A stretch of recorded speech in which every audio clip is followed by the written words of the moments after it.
How do I warm up a dead email list?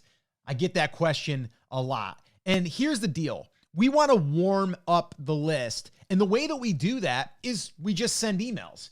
But then the next question is, well, what do I send them? I don't know what to send my email list. And then I say, send them something asking a question. And that could be something like, are you still interested in catching bass? Have you caught any bass lately? Something that is going to ask a question to get them, the people that are on your list, to see if they're still interested in the topic that they signed up for.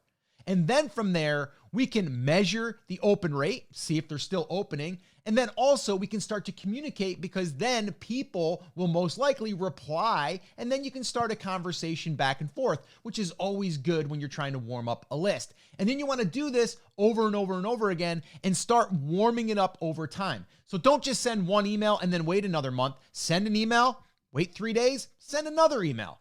And then go ahead and see your open rates increase, and then also see how active that list is. Go ahead, give it a try. If you want more tips like this for building your email list, selling to your email list, go ahead and grab a copy of our email list building playbook. This is the same playbook that we give to all of our private clients, all of our students. You can grab a copy over at emaillistplaybook.com. Grab a copy. I think you'll enjoy it.